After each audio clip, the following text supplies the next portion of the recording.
been reading a bit around intergenerational planning because that is something that is definitely on the minds of increasing numbers of advisors. And it's such a big subject. But within the context of giving and that final part of having a great intergenerational financial plan, that is the wealth transfer part, then it's definitely necessary to consider greater longevity. People are living longer, so probably needing more money to sustain them throughout life, which may constrain giving. However, that also means that people will be expecting inheritors will be inheriting later, because if the people who are going to be giving the money down are living longer, and the majority of those people can't afford, not all of course, but the majority can't afford to make substantial gifts before death, then that means you're going to have to wait a bit longer. But if you can, for your inheritance, if you can make gifts, then they are tremendously powerful, both from a tax standpoint, because it gets money out of your estate, obviously, early. So you get the money out, survive 7 years, and then you can ignore the gift altogether and use your nil rate band again.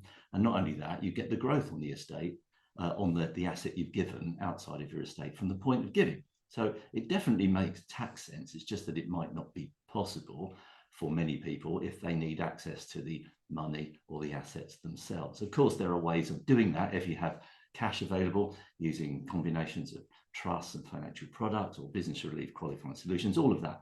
But within the context of lifetime planning, when you make a gift, if you do make a gift, then it's important to keep in mind, I've read the 14-year rule, which reminded myself of that. What is this 14-year rule? Well, I'm sure you all know, but I thought it'd be worth just reminding you what it is and what it isn't. Key thing that it isn't a rule that says when you die, to determine the rate of tax payable on death, you need to take into account transfers made within the 14 years preceding death. No, the rule is you need to take into account, this is step one, transfers made within 7 years of death. Those transfers, both chargeable when they were made and effectively retrospectively chargeable by virtue of being a failed PET, need to be taken into account in determining, simply put, how much of the nil rate band is available to the estate on death. Okay, so that's sort of step one. If you had made one or more of those transfers, chargeable or potentially exempt, within the 7 years preceding death, then the transfer itself may give rise to a liability to tax because of you dying within 7 years of making the transfer. It could have been a failed PET, potentially exempt when it was made, but now it's not because you die within 7 years of making it, or a chargeable lifetime transfer, which may have given rise to a liability to tax itself when you made it. Probably not, because most people would have been keen to ensure that that transfer, when made, say most obviously into a discretionary trust as a chargeable lifetime transfer, that it didn't trigger a liability to tax at 20% when it was made. There will be some exceptions, of course.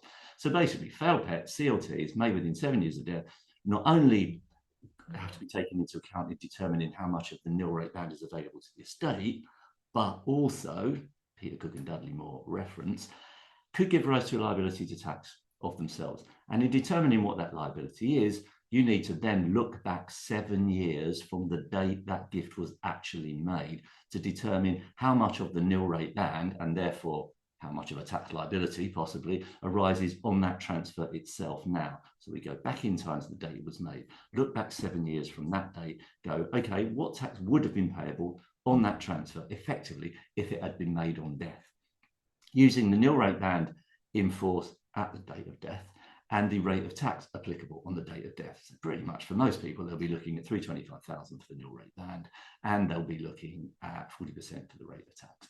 And then you work out the liability that is payable. If it's a CLT, you know how much of the nil rate band is available to it, taking account of the 7 years preceding, the transfers made in the 7 years preceding. If a liability arose when it was made because it was already in excess of the nil rate band, then an additional 20% would be payable. If no nil rate band was used at the time, then to the extent the nil rate band is available then, sorry, is not available then you pay 40% on the excess over the nil rate band. And pretty much the same for the failed PET. You look back 7 years from the date of the failed PET and say, okay, what tax would have been paid on that transfer if it wasn't a PET when it was made. The point about the CLT2 is, of course, it might have fell within the nil rate band when it was made, and even if there was a PET made within 7 years of that CLT, but because someone died within 7 years of the CLT being made, if there were any PETs within that 7 years which failed, and if those PETs were made before the CLT was made, so within 7 years of death and before the CLT, then it could, and taking a chronological approach, of course, that failed PET will lead up the nil rate band, or some of it, first. And so the nil rate band that was available to the CLT when it was made will now retrospectively not be available when you do that calculation, because of the death occurring within 7 years of the transfer being made. Blimey, pretty complex, unnecessarily so, I think, but they are the rules, and the rules is the rules. If you want a more detailed and perhaps clearer explanation of that, please go to TechLink, because there's some really good examples in there.